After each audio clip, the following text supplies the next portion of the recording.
খাসাড় গ্রামীণ বাংলা চ্যানেলে ধর্মীয় আলোচনা চতুর্থ পর্ব।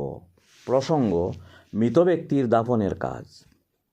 প্রথম, দ্বিতীয় ও তৃতীয় পর্বে মৃত ব্যক্তির মৃত্যুকালীন সময়ের লক্ষণ, খেদমত, মৃত ব্যক্তির গোসল ও মৃত ব্যক্তির খাফন সম্পর্কে আলোচনা করা হয়েছে।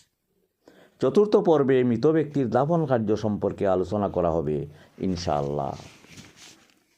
মৃতের কবর, মৃতকে যাতে কবরে স্বচ্ছন্দে রাখা যায় ঠিক সেইরূপ পরিমাণ করাই উত্তম। দৈর্ঘ্য যেরূপ হবে প্রস্থ ও গভীরতা এর অর্ধেক করাই ভালো। বুকের ছাতি পরিমাণ কবর গভীর করাই উত্তম। এবারে মৃত ব্যক্তির জানাজার নামাজ শেষ করে দাফনের জন্য কবরের পার্শ্বে নিয়ে যাওয়া হয়। মৃতকে বহনের সময় সহযোগী লোকজন কালেমা শাহাদত পড়ে রওনা হন।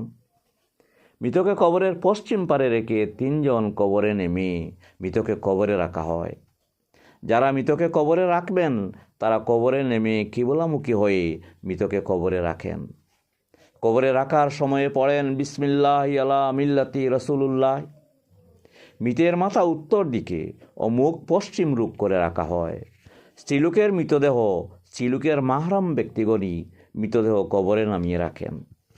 মৃতকে কবরে রাখার পর কাফনের বাঁধন খুলে দিতে হয়।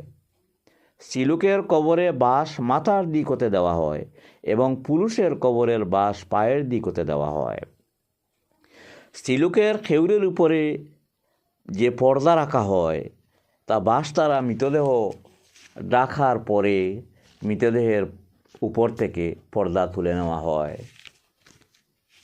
কবরের খালি জায়গার বাঁশের উপরে পাতা বিছিয়ে দিলে ভালো হয়, কেননা বাঁশের ফাঁক দিয়ে নিচে মাটি পড়তে পারে। অতঃপর কবরের উপর মাটি ভরাট করে দেওয়া হয়। শেষে কবর জিয়ারতের সালাম ও দোয়া পাঠ করে মৃত ব্যক্তির দাফন কার্য সম্পন্ন হয়। উল্লেখ্য, মৃতের খবর শুনলে পড়া হয় ইন্না লিল্লাহি ওয়া ইন্না ইলাইহি রাজিউন। মৃতকে দেখার সময় পড়া হয় কুল্লু নাফসিন যায়িকাতুল মাউত। মৃতকে কবরে রাখতে পড়া হয় বিসমিল্লাহি আলা মিল্লাতি রাসূলুল্লাহ। কবরে 3 বার হাত দিয়ে মাটি দিতে পড়া হয়। প্রথমবার মিনহা খালাকনাকুম, দ্বিতীয়বার ওয়া ফিহা নুইদুকুম, তৃতীয়বার ওয়া মিনহা নুখরিজুকুম তারাতান নুখরা। আলহামদুলিল্লাহ।